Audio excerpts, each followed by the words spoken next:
All right. Good morning, everyone. We are going to go ahead and get started. I know it's 10 o'clock right on the dot, but we have a really great presentation for you all. And we want to make sure we have plenty of time to get it all in. So welcome to Coffee with the Coalition, which is the monthly speaker series for the Indiana Coalition to End Sexual Assault. I'm Karen Maher. I'm the Director of Anti-Trafficking Initiatives. As most of you know, we are phasing out our trafficking program, unfortunately, but I will be here for a brief time longer. And I'm really excited about this particular presentation today. So really quick, before we get started, I'm just going to go over our usual directions. If you've joined us before for this series, you know that we go over all the pieces and parts of how to participate. So you all feel equipped to do that. Okay, so you can view captioning by clicking on the captions button at the bottom of your screen or under the more button. Next, click show subtitles to view captions at the bottom of your screen. So that we know who is in attendance and can call on anyone who asks questions, please be sure that your first and last names and pronouns are displayed. To use the features needed for today's event, please hover over the bottom center of your screen. You will see a series of icon buttons. The mute button can be used to unmute your microphone when you are called upon. All lines have been muted at this time. Please click on the chat button icon to open the text box on the right-hand side of your screen. During the designated Q&A sessions, you may raise your hand to comment or enter your question in the chat box. The raise hand button can be located at the bottom of your screen or under the button. You may submit comments or questions for today's presenter in the chat box at any time during the presentation. Questions entered regarding the presentation may be addressed immediately or during the designated Q&A session. ICASA staff will be monitoring the chat box to help relay questions to the presenters. If you experience any technical issues during this call, please send a message in the chat box to Michael/info, and a member of the ICASA team will assist you. This session may include triggering content. Please feel empowered to leave this session if you feel uncomfortable in any way. The session will be recorded, and the recording will be available to participants through their original registration. If you have to leave the session for any reason, you'll also be able to view that through the online learning platform. Once posted, we will notify participants and provide instructions detailing how to access the materials. So now that we have all of that great information out of the way, I would like to introduce our speakers this morning, Becca, Jocelyn, and Sergio Roldan from the Immigrant Welcome Center. They will be covering what the Immigrant Welcome Center does, and then also the intersection between migration and human trafficking within the Guatemalan community, which I know is very timely for a lot of you all on this call today. And Becca and Sergio, I'll hand it off to you in a second. I just wanted to let you know some of the folks that we have on the call today include a lot of service providers as well as the Department of Child Services. So I know they're anxious to hear the information you all will be presenting, and I will let you go from here. Awesome. Well, thank you, Karen. Thank you, everybody, for being here. I'm excited to connect with you all and connect with this organization. I have been with the Immigrant Welcome Center for almost a year and a half, but before that, I graduated college where I actually studied community development and did a concentration in human trafficking studies. So I'm, excited to connect with this organization. I'm excited to bring some information to you all with this focus, since it's something that I'm also passionate about. But first, before we get into Guatemalan culture and learning about migration, I want to talk a little bit about our organization and who we are. So let's get into it. First, I'm going to cover a little bit of information about just migration worldwide. And this might be information that you already know, but I think it's good to just kind of have a ground, understanding and awareness about migration from a global perspective, and then we'll look more locally and regionally. So when we talk about migration, we're talking about, things that are driving migration. It's always important to include that in the conversations of what are the factors that are driving people to move from one place or to another. And that's generally what we'll refer to as push and pull factors. So anything that's pushing somebody out of their home country or pulling them into a different country. Some common push factors that we see with the immigrant communities that we work with are armed conflict, disaster exposure, gender inequality, lack of job opportunities, political corruption, or even just a general lack of access to healthcare, education, some of those basic human rights. And then pull factors is the opposite, right? So it's pulling people in. What are people looking for? And generally, those are better work opportunities, greater security, and greater access to healthcare and education. As of 2020, which is the most recent report that has been put out globally by IOM, which is the International Organization for Migration under the UN, there was about 281 million international migrants globally in 2020. So that's anybody that has moved from one place to another internationally. And in 2020, that was about 3.6% of the world's population. So if we're following those trends and just following the growth of the world's population, we can estimate about 290 million migrants today. All right, looking a little bit more locally, I want to talk about some regional data and then talk about some specific countries of origin that we're seeing as well. So regionally, we can see that across Indiana, the foreign-born population is made up by about 42.4% of those from Latin America, 33.3% from Asia, 11.3% from Africa, and 10.5% from Europe. 6.1% of all of Indiana is foreign-born, which isn't high compared to some of the other states that do have high immigrant populations like California, Texas, Florida, New York, but it is relatively high. And there's a couple of reasons that we see high percentages. And even if we dig more into counties, we can see certain counties that have high work opportunities and high education opportunities have a higher percentage. So we see those pull factors, education opportunities and employment opportunities. For example, in northern Indiana, if anybody's familiar with northern Indiana, there's a huge RV industry. So we see about an 8 or 9% foreign-born population in Elkhart County, Cass County, where there's near Logansport, there's a Tyson chicken factory, high immigrant population there. Southside, where there's Cummins, Bartholomew County, high immigrant population. And then on the west side by Purdue, there's also a high percentage. And then, of course, Marion County has about a 12% foreign-born population. And that's a share of, the large population of the county, but also other economic and employment opportunities as well. So some of those pull factors we can see when we're looking at those percentages across the state and by county. But if we look a little bit closer, we can see that in all of the US, some specific countries of origin, we saw the regional foreign-born populations. Now, if we break it down by country, we can see number one, Mexico, 24%. Number two, India, 6%. Number three, China, 5%. And then Philippines, 4.5%. And El Salvador, 3%. Underneath El Salvador, like number 6 through 10, we can see a lot of other Latin American countries. I believe Guatemala, Honduras, Nicaragua fall under there as well. So those have relatively high shares across the US. And then if we get more local to the state of Indiana, we can see a couple shifts, and I'll explain why we see some of these shifts. But Mexico, India, and China are still in the top three. And then Nigeria comes up. And so if anybody's from Indianapolis area, there's a very high West African population here in Indianapolis, specifically on the west side of Indianapolis. We see a lot of immigrants from specifically Nigeria and also some surrounding West African countries. And then on the south side of Indianapolis, as well as in Fort Wayne, there's a pretty high Burmese population.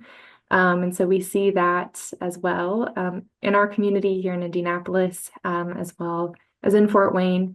And it's interesting to look at this data and look at our community and see how that's reflected when we're driving around, on the west side. My husband and I live on the west side of Indianapolis, and we can see restaurants and markets and churches and resources and support that's available to these specific communities. So we see some of these top countries represented, but we can also see them, represented in our communities in other ways as well.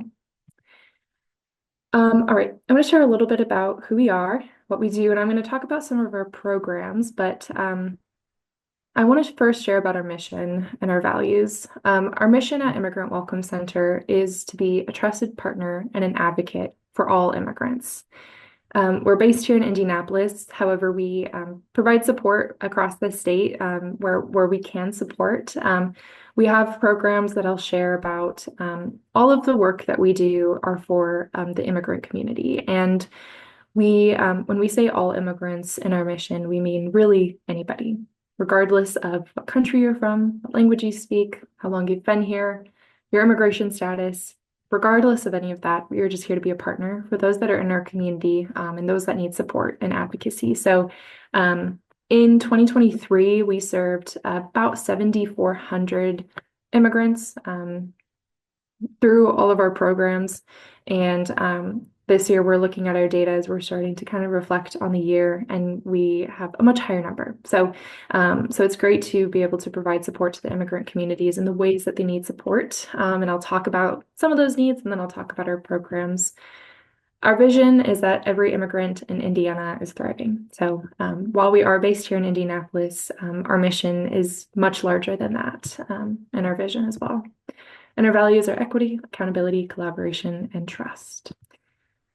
A little bit more data, because I like data. I think it's very interesting. When we looked at the top countries of origin that we saw in census data, where we saw Mexico, India, China, Philippines, El Salvador, Nigeria, and Burma or Myanmar, we see that in the census data. But if we look at the clients that we served in 2023, we see a little bit of a shift, a little bit different data. And in 2023, the top countries of origin that we served across our programs were number one from Haiti, and it was by a landslide. It was about over 50% of our clients were from Haiti, and we're seeing some similar trends this year. Number two was Mexico, three was Afghanistan, number four was Venezuela, and number five was Honduras. We see some of these other populations show up in our program data, though they might not be the top five across the city or across the state.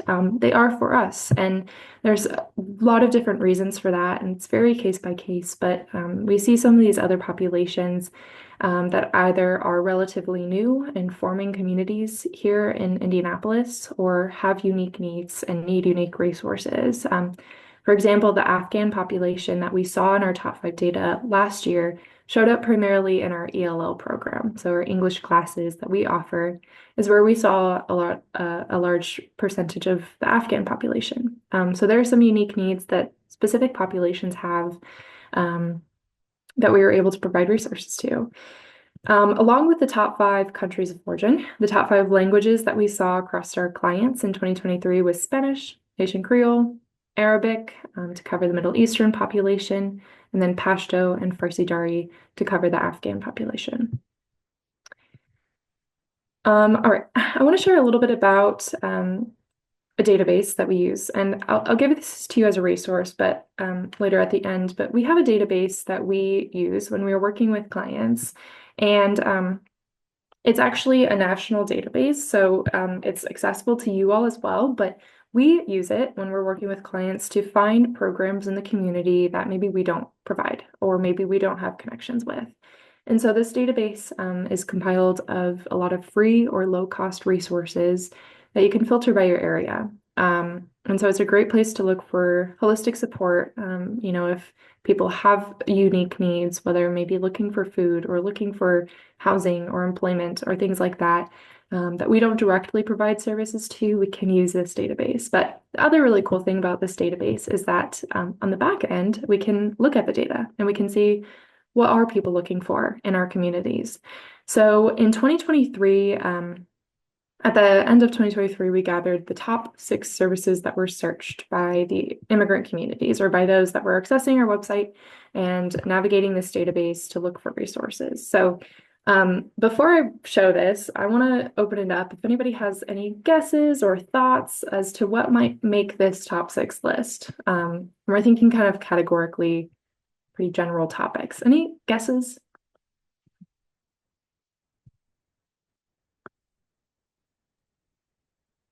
Housing. Housing? Mm-hmm. Absolutely.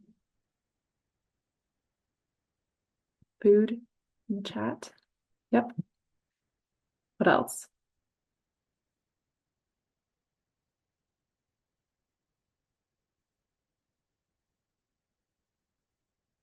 Childcare. Great guess. Any other guesses?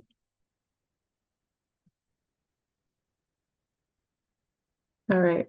Starting from number 6, we saw employment, legal, health, and that's looking for healthcare, finding healthcare, paying for healthcare, food and clothing, English classes, and housing. Housing was number 1.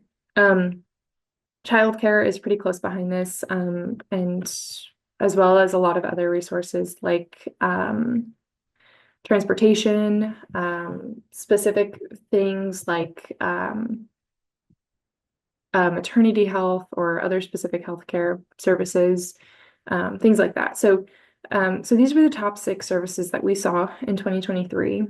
And out of this kind of continued conversation that we have is, how are we responding to these needs that we are seeing in our communities? So our programs are really intended to meet the needs of our immigrant communities. And so you'll see some of these things across the direct programs that we do provide, and I'll go through those next. But I also want to mention, as I'm going through those, there are some things that we don't directly provide services to, but that's where we really rely heavily on our community partners and those that are in the community that do provide those services. So we really value our connections with hospitals and lawyers and attorneys and other nonprofits and churches in the community that provide some of this direct support. And so I'll mention that a couple times throughout, but I'm going to share about our direct program. So the first program that we offer is around just generally immigrant and refugee support. Within this program, we have a database, the database that I mentioned, and I'll give it to you as a resource at the end. This is accessible through our website.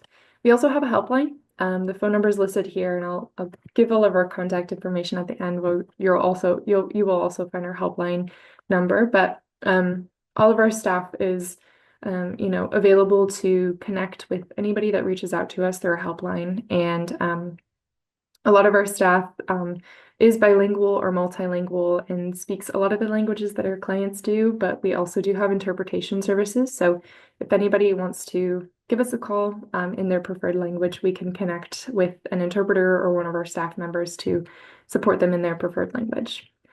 Within this program, we also have our volunteer-based program, which is our Natural Helpers program. And this program has been with us since the very beginning, where we started out with about 12 natural helpers, and now we have about 90 natural helpers. Sergio, correct me if that's wrong, but oops, sorry. Sergio does actually oversee this program, so you'll hear a little bit from him later on. But this is a program where we connect one-on-one our volunteers with our clients, and our natural helpers who volunteer with us, many of them are immigrants themselves, so they represent a lot of the same languages and countries of origin that our clients do, and are really just there to provide support in navigating systems like, healthcare systems and education systems, but also just providing one-on-one support in whatever ways our clients might need. So they are wonderful. They do a lot of work for our organization, and yeah, we really value them. We also have within this program our community navigators. Nilofer is one of our community navigators, and they are just there to provide holistic, comprehensive case management support. They do a lot of our intakes, and they also do a lot of our referrals to connect with those community organizations. The second program that we offer is around our citizenship and legal support. So we offer citizenship classes and citizenship workshops. So if anybody is on track for citizenship or wants to figure out how to get on track for citizenship, our program is specifically tailored to that. So we do provide support with filling out applications to apply for citizenship, where we bring in lawyers and attorneys from the community to help our clients complete the N400 application to apply for citizenship.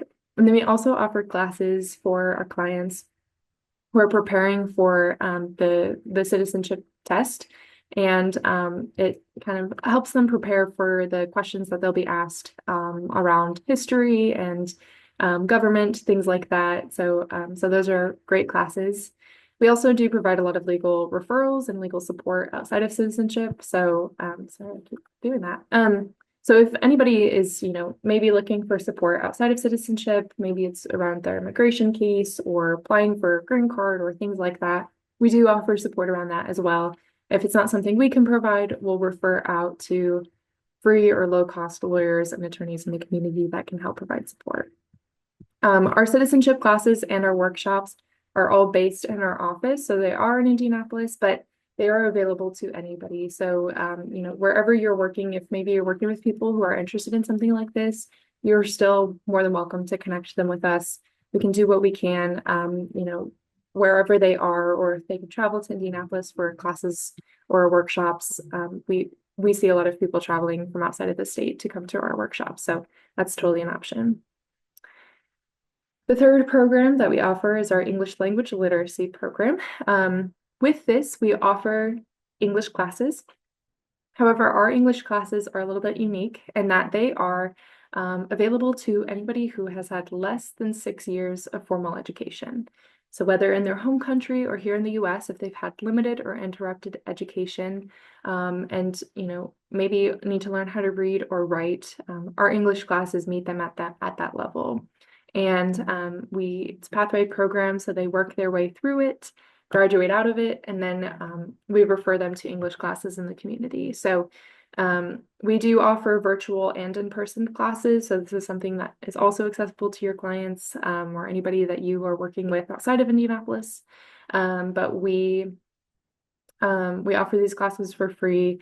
And if they don't fit into our English classes that are specific to those that have had less than 6 years of formal education, we do a lot of referrals to English classes in the community. So Juliana, she's amazing. She helps connect our clients with programs in the community that are, at the right level that they want to start at, as well as considering their schedules, time of week, time of day, all of that. So we provide support across all of those kind of programs and resources.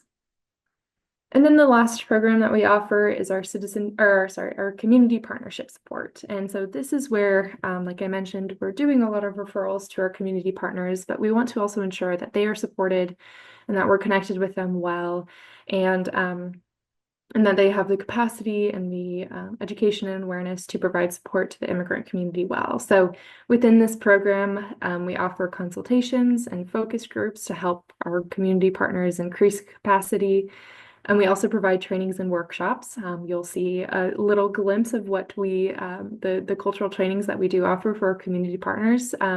We also offer presentations like this to just share about who we are, what we do. And also within this program, we want to ensure that we are connected to resources and that they have our resources and we have theirs. So that's something that we really value. And within this program, partnering with our community partners, we want to ensure that we are doing that well. All right. One resource that I want to share before we get into the rest of our time together is the database that I've mentioned a couple times, and I'll mention it again. This is a great resource for anybody who is working with anybody looking for free or low-cost resources and just wants to figure out what's in my community, what's available, what's out there. So IWC Connect is accessible through our website. You can go to immigrantwelcomecenter.org, and right there on the front of the homepage, you'll see an orange box that says Find Resources. And if you click that, it'll ask you to put in your zip code because, like I mentioned, this is a national database and you can look for resources wherever you are. And then it'll find programs depending on what you're looking for, if you just want to look for whatever in your area. So all of the programs that are listed on IWC Connect are either free or low cost. And the programs also very clearly outline who's eligible for it, does the program have availability, how to get in contact with them, what are the next steps, all of that. You can find it all on there. So it's a great, great resource to just find resources in your community if you're not sure where to start. And then you can also create an account. That's pretty easy. And free. And when you create an account, you can send programs to people via email or text. And my favorite feature about this database is that you can send programs to people in their preferred language. You can translate the pages into any language, but you can also send those programs in any language. So if you're working with people whose preferred language or first language is not English, you can send a program to them in their preferred language. So that's a really great tool. It's a great resource wherever you are, whatever you're looking for. You can find programs that are on there. All right.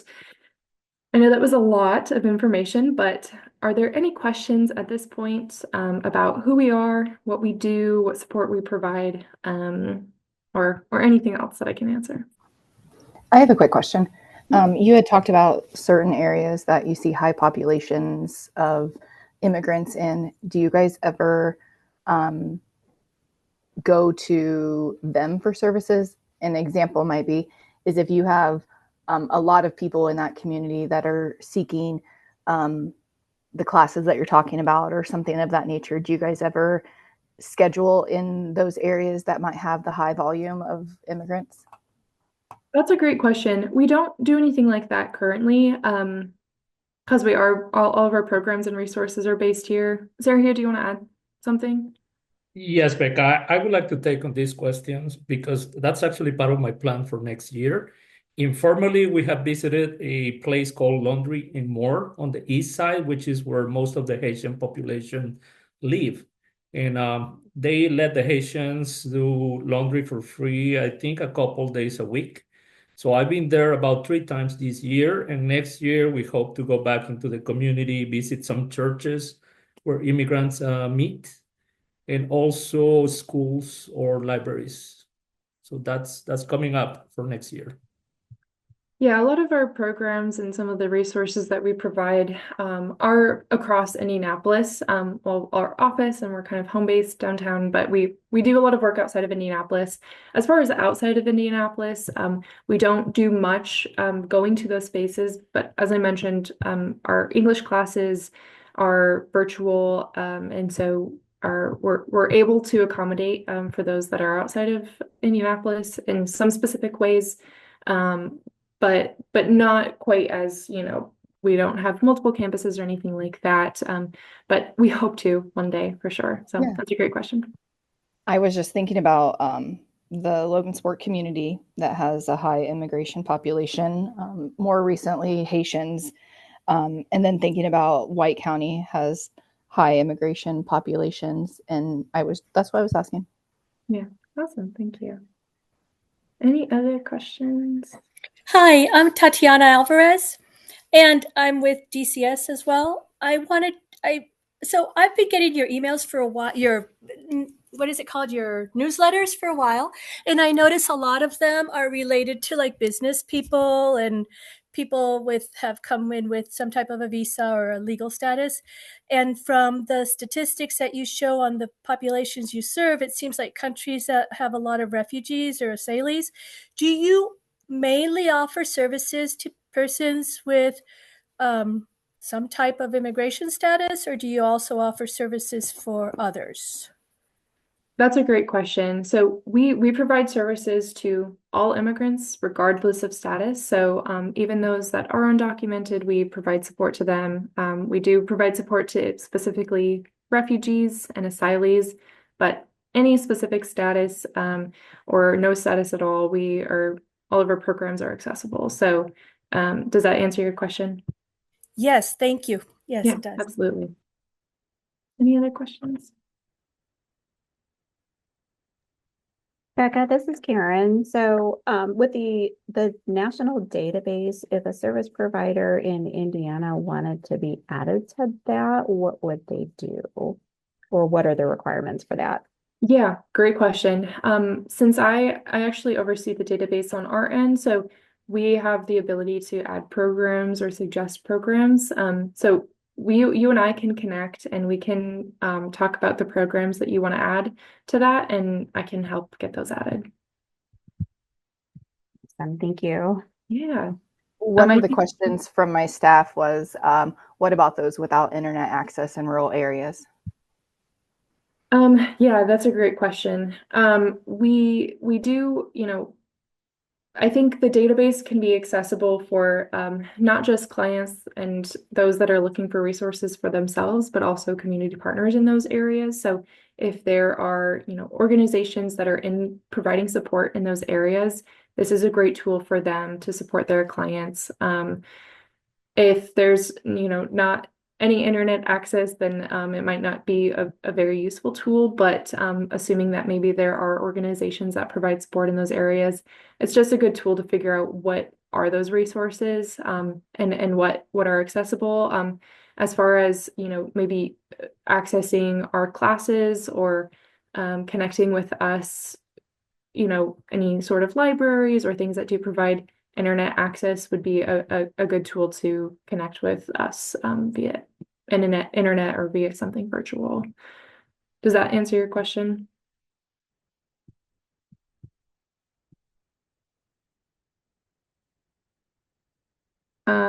Do you reach out to community resources? So we do a lot of community outreach. We attend a lot of events and we do a lot of tabling, and so that's where we are connecting with people in the community. Mainly that's based here in Indianapolis. But if there's any resources that we can send out to people virtually and you can print and send out to those in your communities, that's something we can certainly do as well.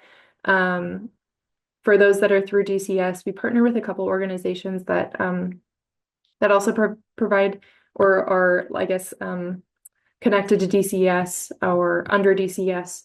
And so we're connecting with those organizations on a pretty regular basis and either referring people or doing trainings with them, things like that. So we like to be connected to all those community organizations that are connected to the community in a bunch of different ways, whether it's healthcare, education, family and children, things like that. We're constantly working with organizations in those areas. So if you have anybody in mind, or if there's any resources that you want to get to us or that we can pass out to those community organizations, I'm happy to connect with you and make sure that we have those resources and they have ours.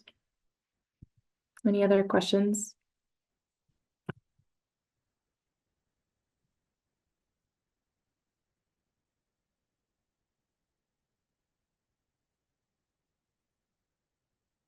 Awesome.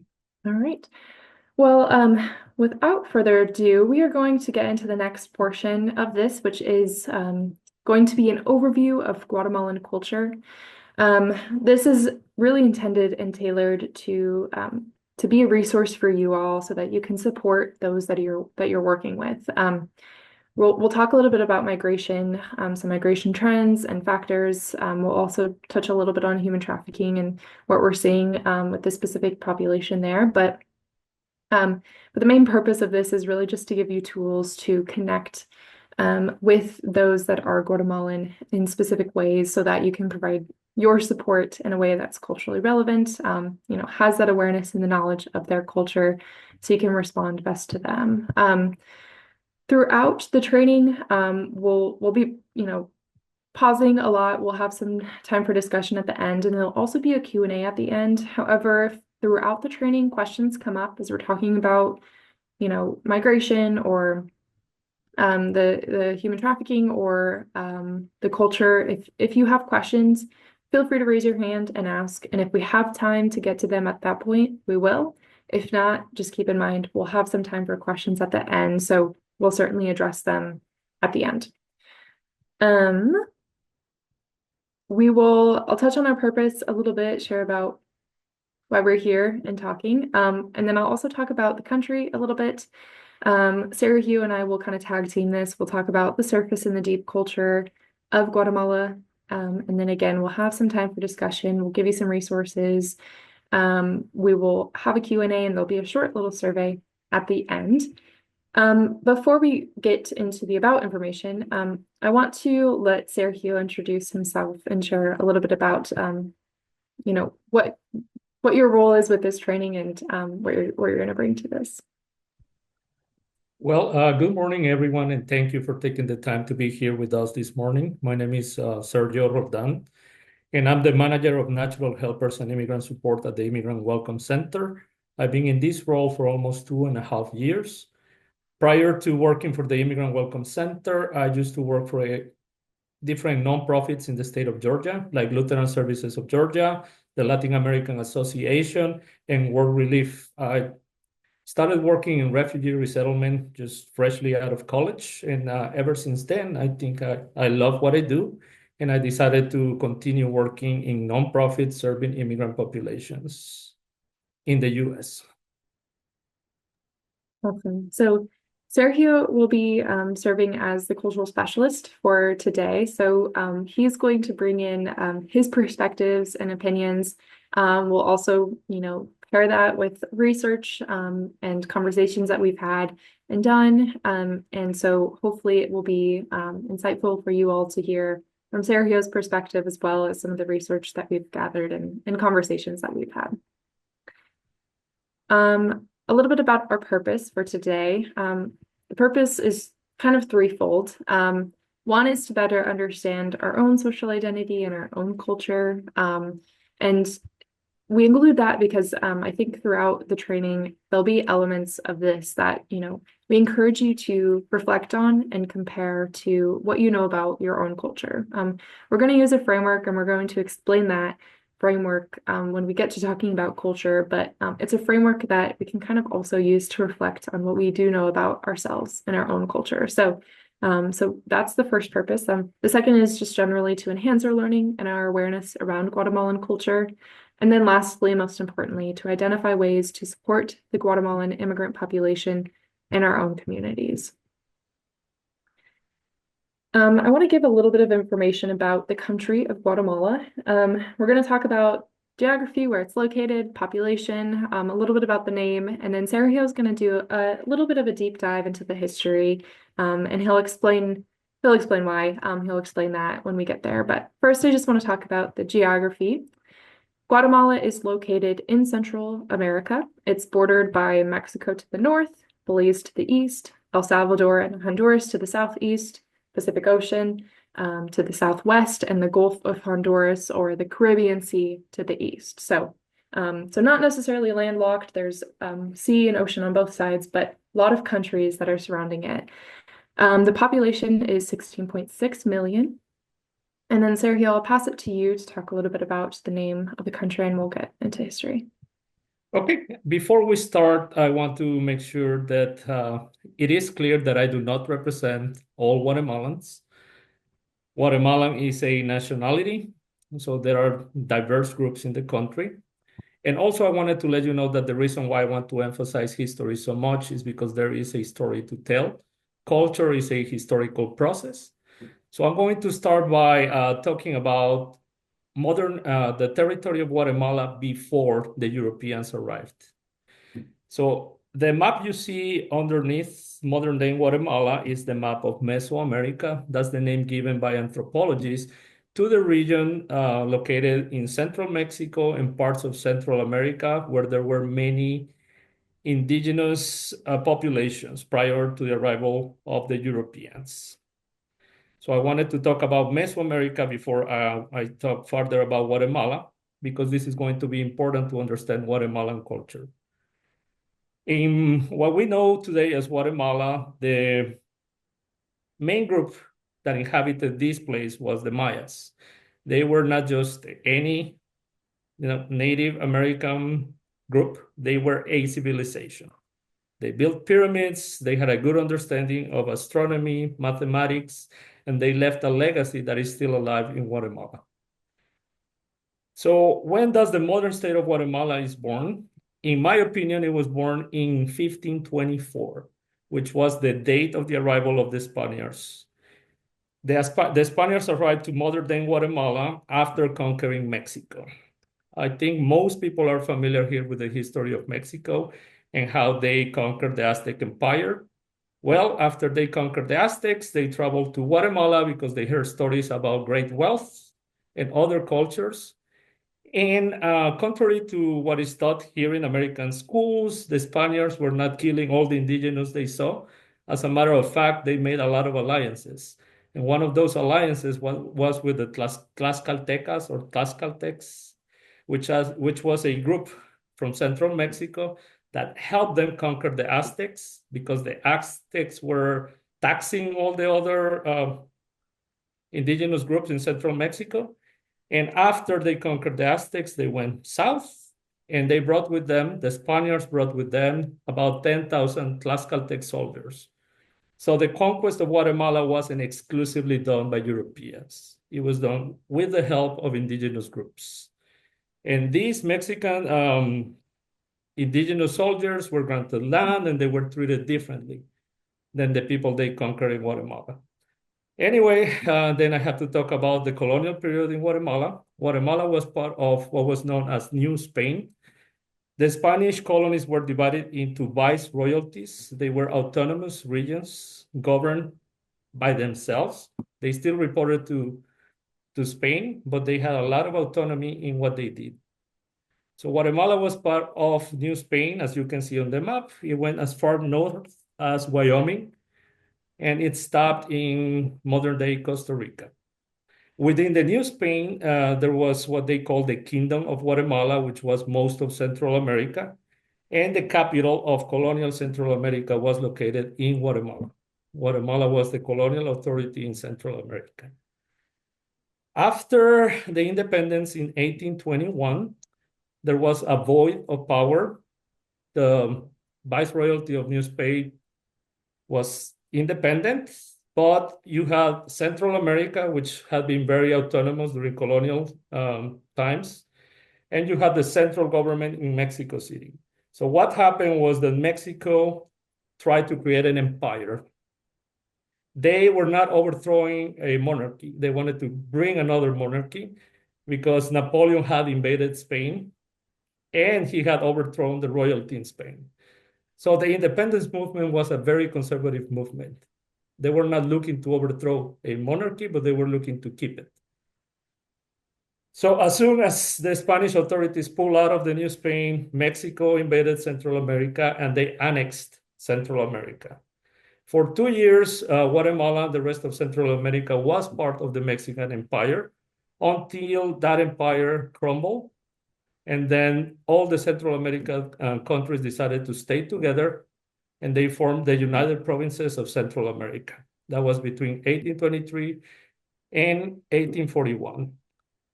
And there were two major political parties, liberals and conservatives. They were at war during the time that we were a federal country in Central America. And eventually all the other countries broke apart. So we became a republic in 1847 because of a conservative government in Guatemala that opposed a lot of the politics that the liberals have taken in the country, such as taking land from the Catholic Church, taking land, communal land from indigenous populations, and also giving that land to foreigners, mainly Europeans.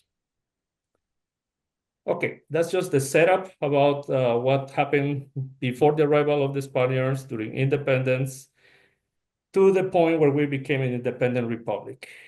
As I shared with you, there were two political factions. In around 1865, the liberals took over Guatemala, and they started implementing policies to modernize the country. And what that meant for Guatemala was that a lot of land was given to foreigners. There was a sizable group of German immigrants who came to Guatemala, and they developed the coffee industry. Some of you may know Guatemala because of its coffee, but the history behind that is that there were a lot of plantations set up by German settlers who had received land from Guatemala, and they started developing the coffee industry and exploiting the local indigenous population to make a profit. I'm sharing all of this because this is eventually going to lead Guatemala into civil war. From 1865 to 1944, Guatemala was controlled by liberal governments. Land was granted not just to the Germans. There was an attempt by Belgium to colonize a portion of Guatemala. They were also given land. They tried to develop it. And both the Germans and the Belgians started marrying into some of the wealthy families that descended from the Spanish conquistadors, and they created a powerful elite. They controlled the economy, the government, and pretty much anything in Guatemala. to the detriment of the native population. So in 1944, people were fed up. There was a revolution, and this was before the Cuban Revolution. And this is going to be important not just for Guatemala, but for the rest of Central America. Besides the Germans and the Belgians, there was a private company that was granted land in Guatemala, and that company was the United Fruit Company. It was an American-owned corporation, and they were planting bananas in Guatemala and other Central American countries. That's where the expression Banana Republic comes from. Although I disagree, our main export was always coffee, not banana. So if anything, we are a coffee republic. But there was a government after the revolution in Guatemala, which was before the Cuban Revolution. They nationalized the lands. They took the lands from the United Fruit Company.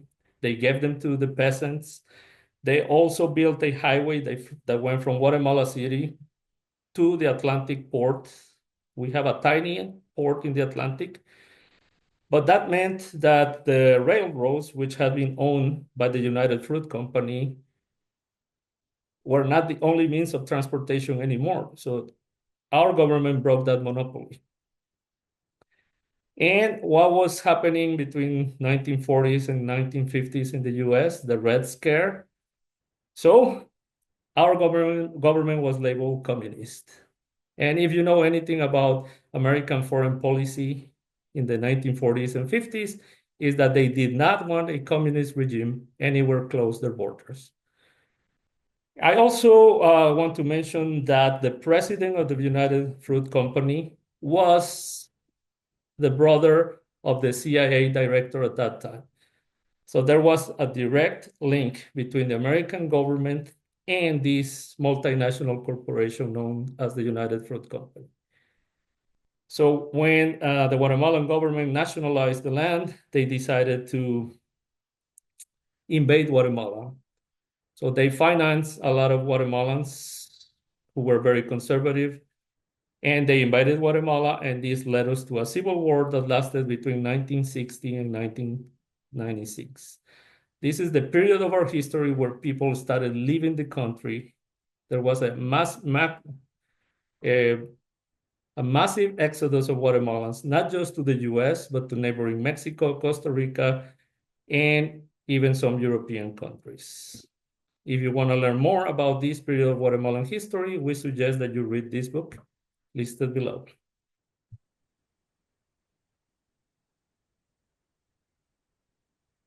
Then I believe Becca will talk about the migration factors. Yeah, Sergio, you can talk a little bit about the history, and I'll talk about the push and pull factors. Okay. As I shared with you, I think the main driving force behind the mass influx of Guatemalans in the US was caused because of our Civil War. That's where most of the people came during the 1980s. But prior to that, there was also an earthquake in 1976.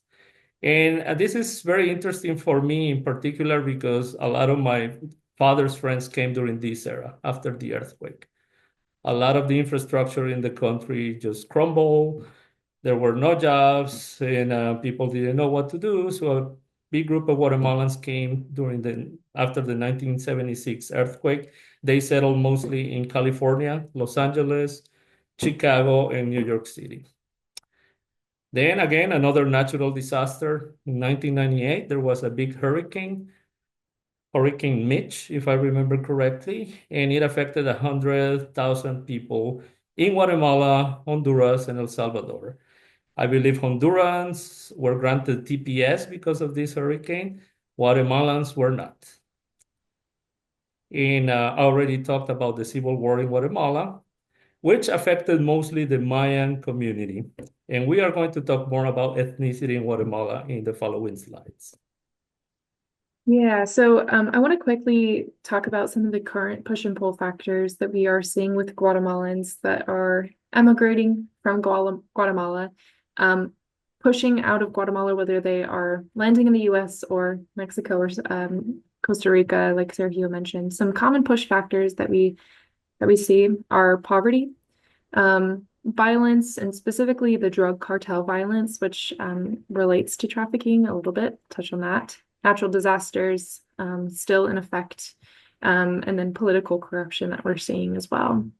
Pull factor specifically to the US, if we're thinking about the opposite of these things, it's safety and then economic opportunities and employment opportunities. So those are some of the common pull factors that we do see with this population. A little bit about trafficking in persons. Guatemala is a tier 2 country, so they are making substantial effort to, to address the trafficking situations in their country. However, there's still a lot of work that needs to be done.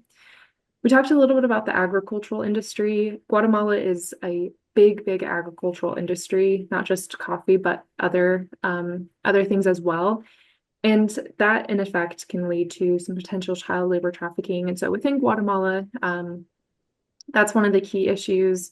But then for those that are migrating from Guatemala to the US, the journey north is difficult. And on the Guatemalan-Mexican border, it is pretty much in control by the drug cartels. So a common thing that we do see with those that are migrating north is that they get caught up in these trafficking rings and are maybe coerced to, pay for travel north and are brought north, but then in debt and are forced to work or do whatever to pay off those debts. And so that's what we do see commonly with those that are migrating that get caught in human trafficking, is because that journey north does cause people to run into the drug cartel, be coerced and forced to pay their debts for their travels.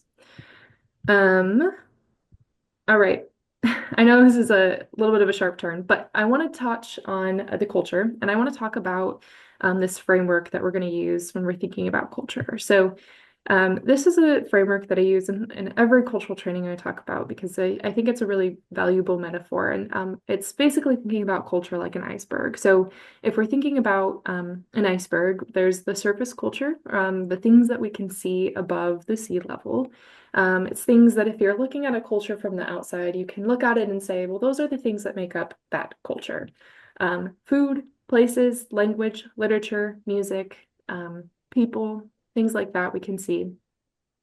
But I like this framework because, like an iceberg, most of culture is actually underneath the sea level.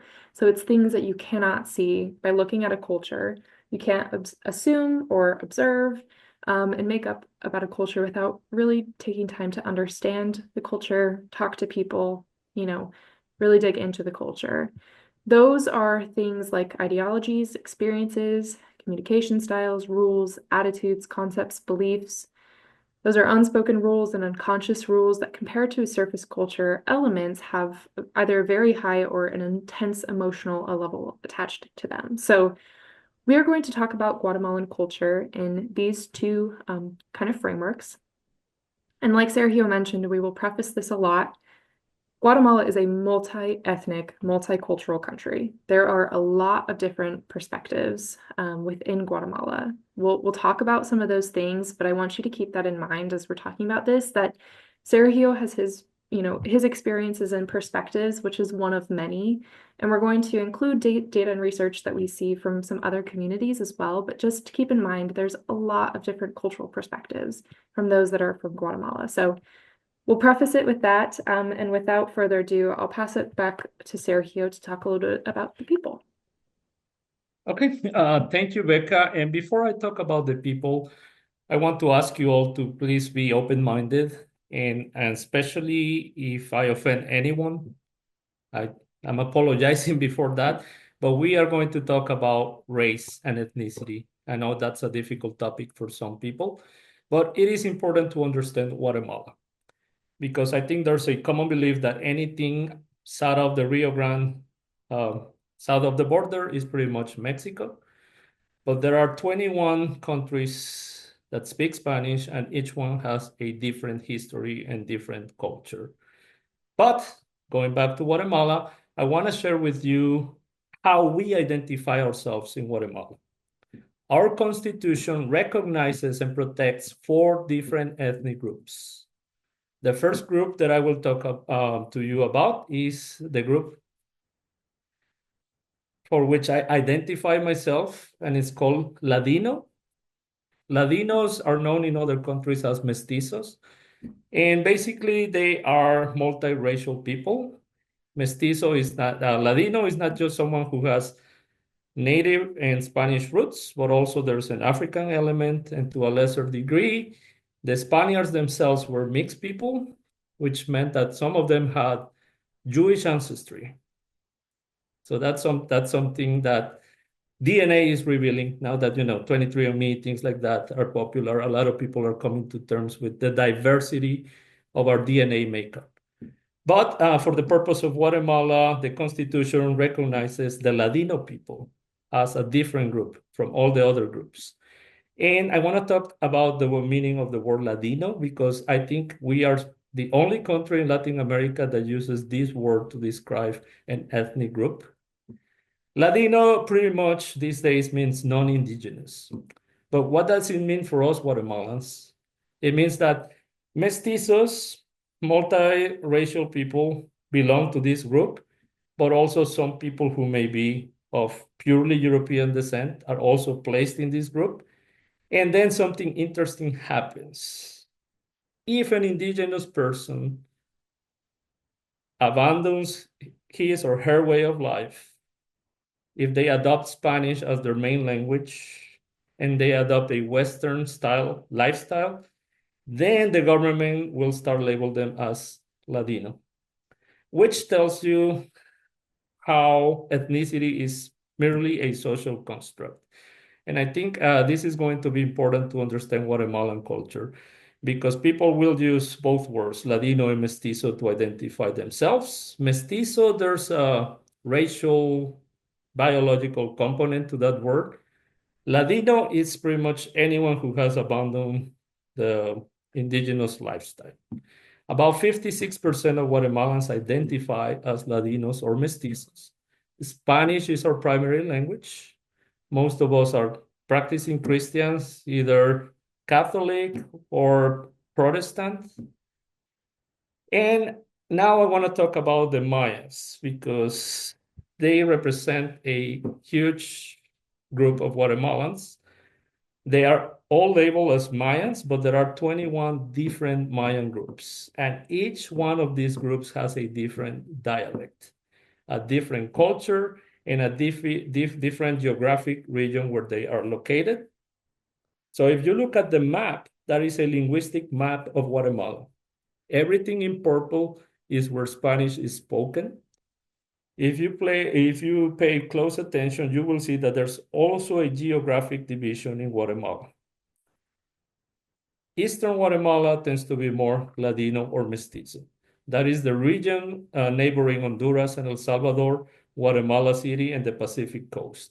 And also to the north, neighboring Mexico. Spanish is widely spoken and it is the native language of most Mestizo and Ladino people. But if you look at the West, that's where most of the Mayan population live. And you can see the different Mayan dialects on the map.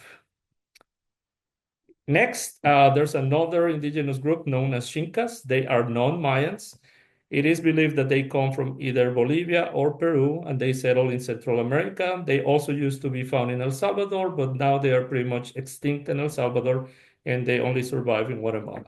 Lastly, we have the Garífunas, which is an Afro-Caribbean population that landed in Central America in 1820, 1844, something like that, escaping slavery from a British colony.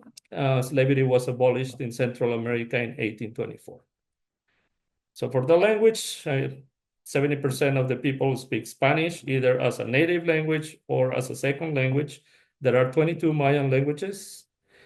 Many Mayans are bilingual. They may be fluent in Spanish. And there are some Spanish speakers that also have learned indigenous languages in Guatemala. There's also the Garífunas have their own language.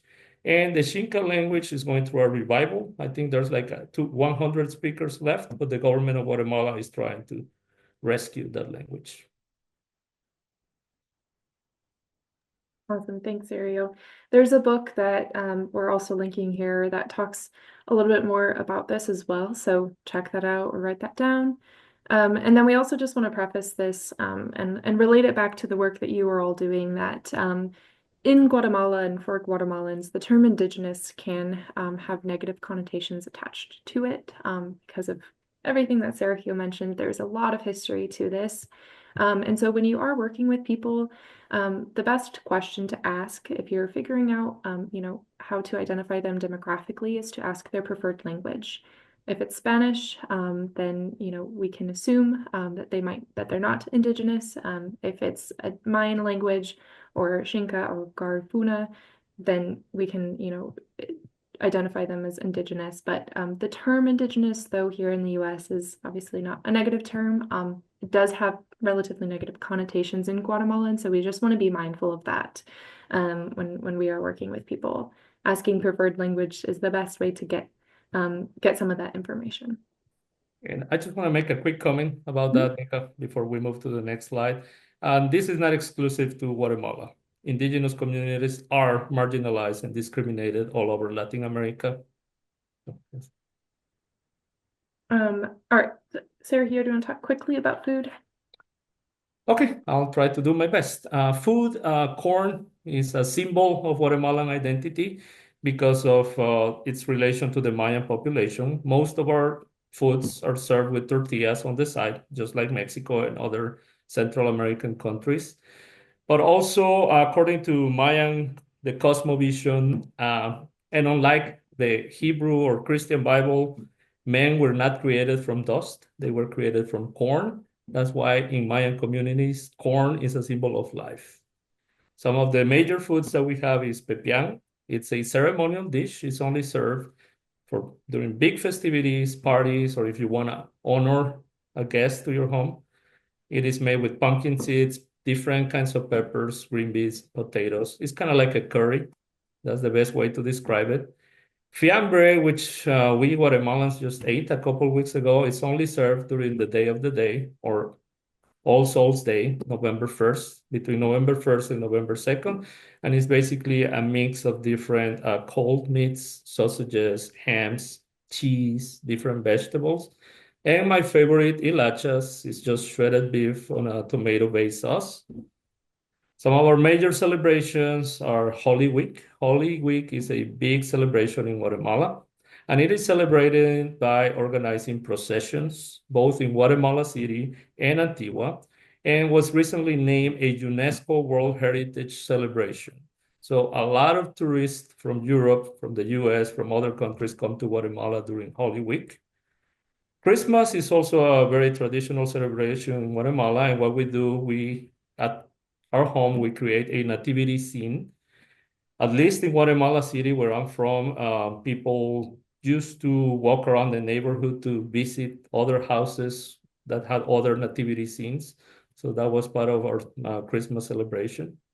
And lastly, Independence Day is celebrated on September 15th, and there's usually a big parade.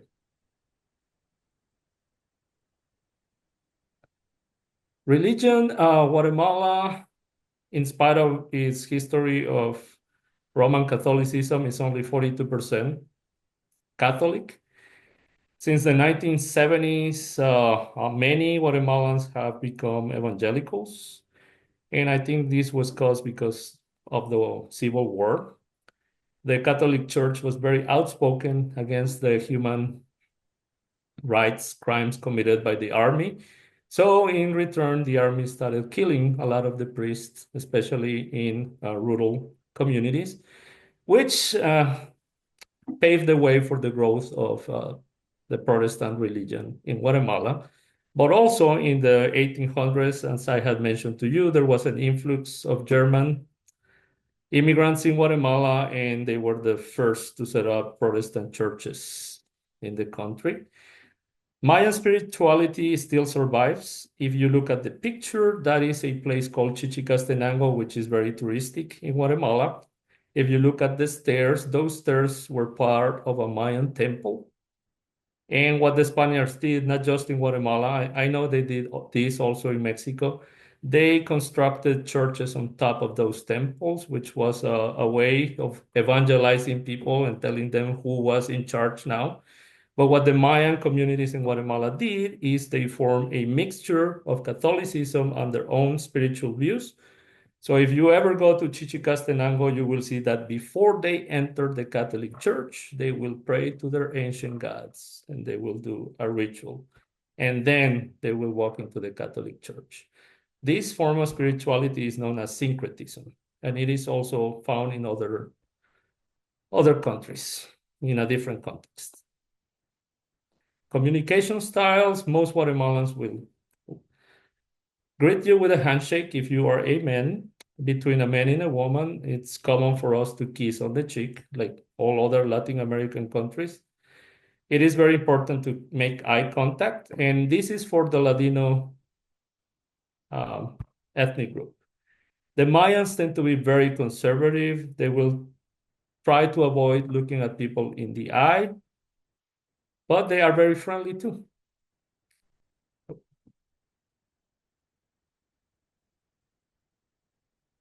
So for the family dynamics, we tend to be very collectivist. We emphasize family and generosity and solidarity. It's very common to find different generations living in one household. So you probably will have your grandparents living with you because we have to take care of them. As Becca mentioned, and I also mentioned, the Ladino families tend to be more westernized or Western. And they tend to live in single-family households, especially in urban areas. Mayan families tend to be a lot more closer together. They will live, there may be some neighborhoods in their communities where it's all one family living in the same neighborhood. So staying together for them is very important. For the gender roles, Guatemala tends to be a patriarchal society. Most men will go to work and they will bring the income home, and women will stay at home raising children and taking care of everything. Again, you have to keep in mind the urban versus rural communities. In urban communities, I think most men will be open to having a second income at home, and letting the wife work and develop professionally. Awesome. Thank you, Sergio. I know that was a lot of information very quickly, but what I want to do next with the time that we have left is have a little bit of discussion. So some questions that I want you to think about, and what we're actually going to do is go out into breakout groups, and you'll have about 6 or 7 minutes in your groups to talk about some of these questions. How do you see this impacting your work? What practices from today's presentation will you implement into your day-to-day work, and what does that look like? And what do you want to learn more about? We'll have some time in our breakout groups, and then we'll come back, hear from a couple people, and then we'll do a Q&A. But I just want you to reflect a little bit on some of this information and think about maybe interactions that you've had with Guatemalans, and that you'll continue to have, and how can you use this information to inform those interactions. So let's go ahead, if we can send Karen, everybody into breakout groups, and then come back at 11:18. Sounds good. And Michael is setting up the breakout room, so everybody should get a message from him. All right, looks like everyone's almost back. Awesome. Well, we have a little bit more time, so I'd love to hear from a couple people of what was talked about in your groups, maybe some ideas you had, questions you had, answering some of these things. Love to hear what you guys all came up with. Anyone want to share?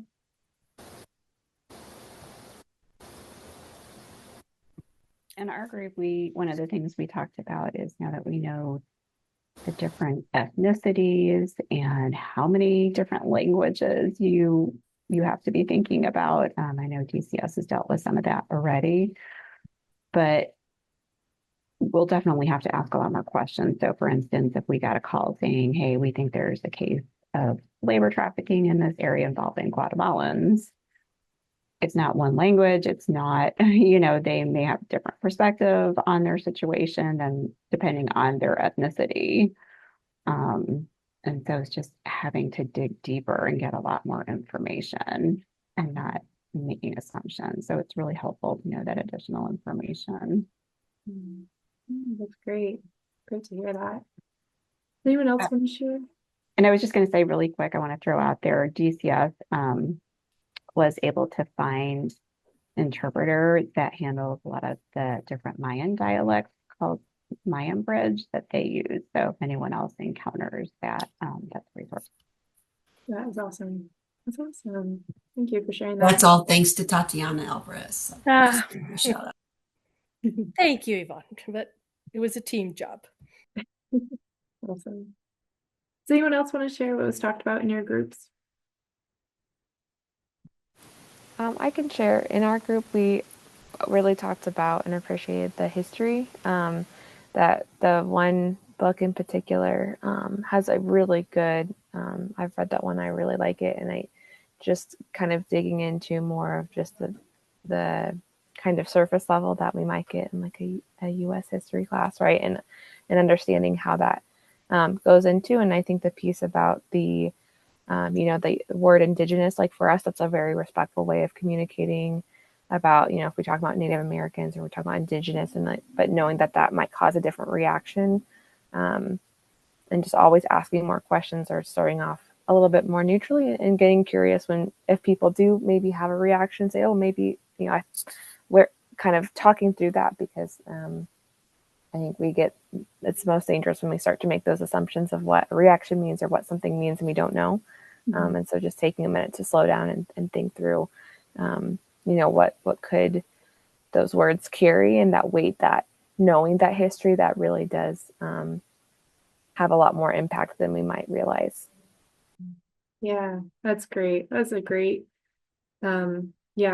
conclusion of kind of what we were hoping to get across. And one other thing that I'll mention with talking about making those assumptions before we are asking those questions, when we talk about those communication styles, something that I thought was very interesting with the Mayan community is that eye contact is considered disrespectful, whereas for others in Guatemala it's not. And we have this conversation with the Haitian community because it's actually very similar in Haitian culture that eye contact is considered disrespectful. And so sometimes we're having conversations and we're like, oh my gosh, I didn't even realize that I maybe jumped to that conclusion because somebody was avoiding eye contact with me or something about their body language. Because, if we're not being mindful of cultural connotations with communication styles, we can jump to those conclusions and put up those walls. So along with that, those communication styles, recognizing that there are cultural differences with that and, not jumping to those conclusions, not making those assumptions when we're communicating with people, is important. So thank you, Alyssa, for sharing that. How about one more thought from the group that what you guys talked about?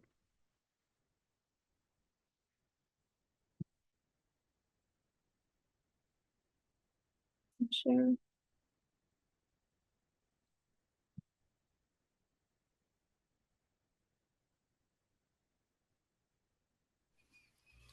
Hi, this is Kristen. Our group focused mostly on what we wanted to learn more about. One of our group members works in policing and responds to domestic violence calls, and would be helpful to really kind of understand familial culture with regards to domestic violence. Another of our group members lives and works about an hour and a half away from Indianapolis, so is very interested in the services you provide, but transportation is difficult for her clients. So was very interested in any and all virtual options or ideas on how to improve transportation.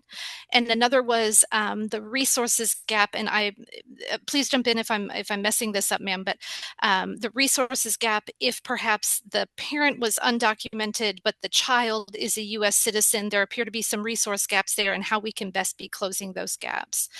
So our group really talked about what we wanted to learn more about, because we're learning a lot today, and we like to keep learning. Awesome. That's great. Thanks for sharing. Yes, Sergio, feel free to jump in. I want to address one of the questions about families if one of the parents is from Guatemala and the child was born in the US, especially because of what's coming. A piece of advice will be to let the family know that their children can also get Guatemalan citizenship. Why am I sharing this? Because if the parent gets deported, then if there's no one to look after the child and that child goes to Guatemala, he will be treated as an American citizen if they didn't apply for Guatemalan citizenship at the consulates. So if you have any Guatemalan clients who may be in danger of being deported and they have American children, it is very important for them to register those children at the Guatemalan consulate in Chicago as Guatemalan citizens.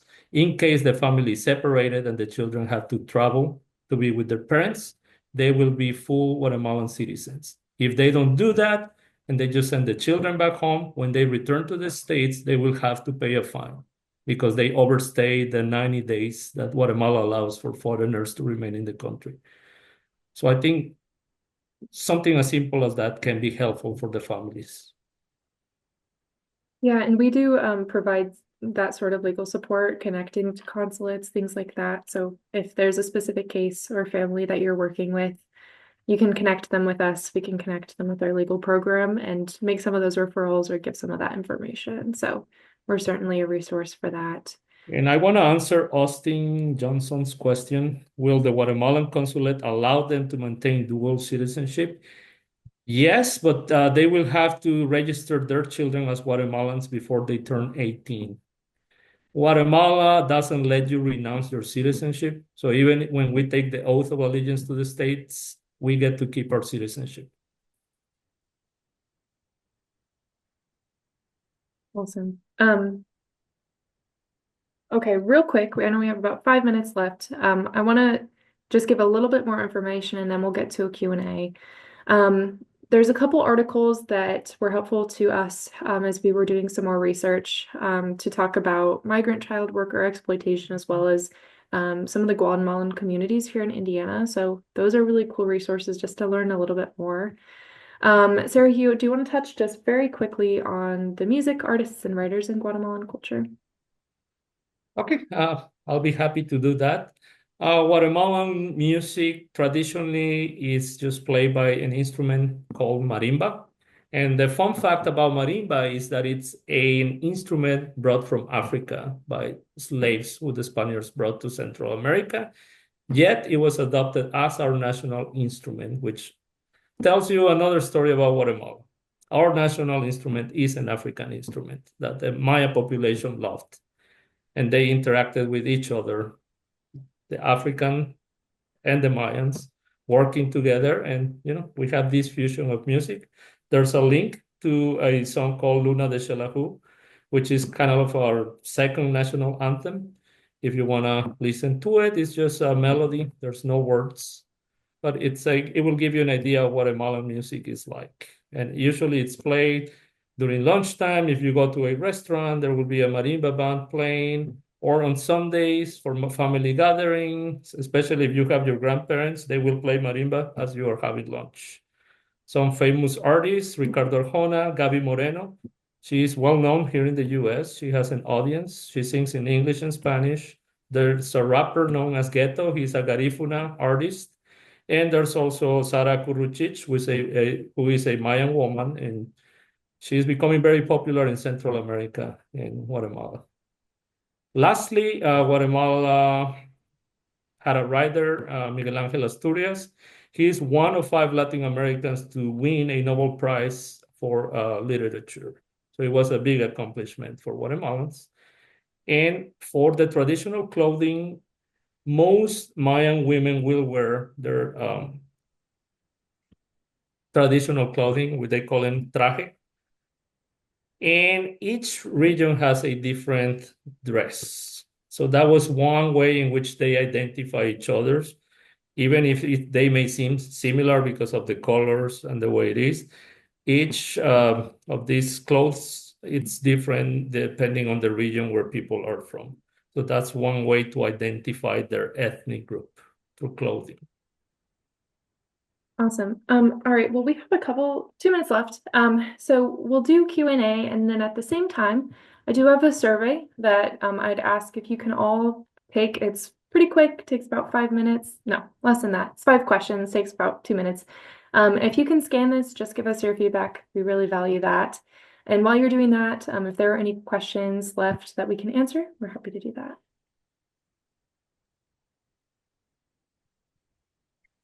So Becca, oh, yeah, Alyssa asked, one of my questions, will the PowerPoint be sent out so we can look at that? Yes, sorry, I meant to mention that. We will send the PowerPoint out, and then you can share it with everybody, whoever attended or didn't attend, with all the links in there. Those can all be accessible. We'll make sure you all have the slides. Awesome. Thank you Yeah. so much. One of the other questions that I had, did you say in the first part of your presentation that people could access free translation services through IWC? So we don't offer any direct translation or interpretation support.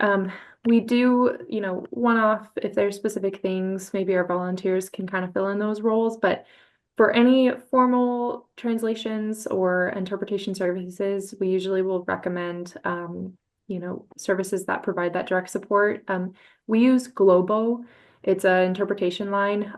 We use them a lot with all of our clients and recommended them. So if you're looking for any specific translation or interpretation services, that's a great resource. But we don't provide any direct support there. Thank you for clarifying that. One other question I had, this has come up before in our labor trafficking committee, because we don't have a consulate here in Indiana for Guatemala nationals. How do you make those populations aware of the services of the consulate in Chicago and connect them? I would say generally when people reach out to us for legal support, if that's something that the consulate, provides services for that we can connect them with, we can make those connections. So whether you want to directly connect them with the consulate, you can find that information online, or you can refer them to us, and if necessary, we can connect them. Yeah, Sergio. Well, as a Guatemalan, I will share with you that it's extremely difficult to get in touch with the consulate. People will spend months just to schedule an appointment to get a passport. However, there is a call center, and all the information about how to obtain documents should be on the website of the consulate.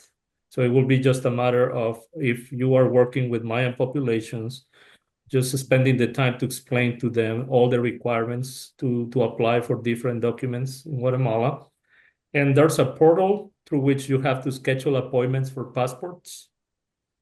And that portal is only enabled for like 10 minutes on Monday mornings from 8 a.m. to like 8:10, and Fridays at 8 a.m. So people will only have a 10-minute window to schedule the appointments. So it's very difficult to get in touch with them. They should be doing what they call mobile consulate services, which they will come to different states within their jurisdiction. So the best way will be to try to find a way to connect with them so you will know when they are coming to Indiana, and then people can organize and go there because they wouldn't need to schedule an appointment for the mobile consulates. That's really good to know. Are they difficult to connect with because they're just don't have a lot of staff? I think it's a little bit of negligence, honestly. They, especially in Chicago and Los Angeles, they have 20 plus people working there. Oh, So wow. those are our two biggest consulates in the US, Chicago and Los Angeles.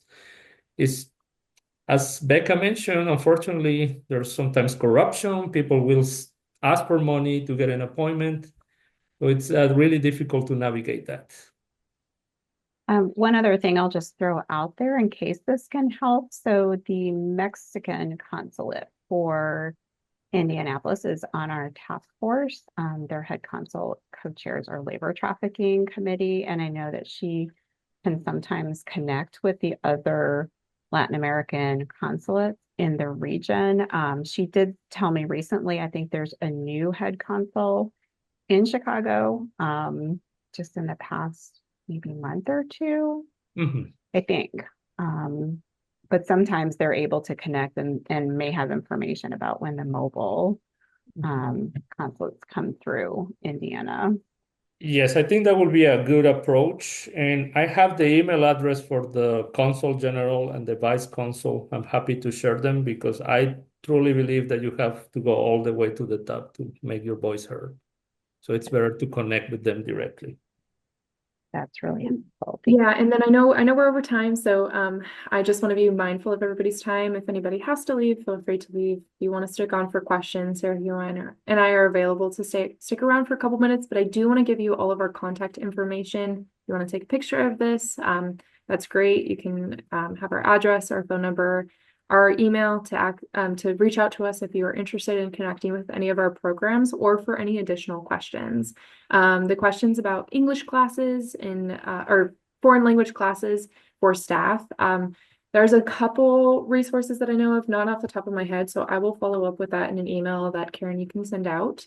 And then I also want to give you both Sergio and I's email, so you have that if you want to reach out to us directly for any questions specifically about this cultural training or relating to either of our programs. So take a picture of this as well. And then when I send out the PowerPoint link, I will also send out the survey link. So if anybody didn't have a chance to take that, they can click on that link and take that then. But I want to thank everybody for your time. Thanks for sticking around for a couple extra minutes. Again, I'll stick around for a minute or two if anybody has other questions. But if not, thank you for sticking around with us for a little bit. And thank you, Karen. Yeah, no, thank you both, Becca and Sergio, for putting this information together for us, explaining, all the different resources that you have through your organization. Sergio, thank you so much for sharing your culture and the history of your country. It was really enlightening, a lot of information that I had never heard before. So, and really do appreciate you taking the time to be here today and share this with you or share with us. You're welcome. Thank you for being here. Yeah, so we're getting a lot of thank yous on here. So that will wrap it up. And again, this presentation has been recorded and we will let everyone know when it is available to be accessed. So thank you everyone for being here today. Thank you. Take care.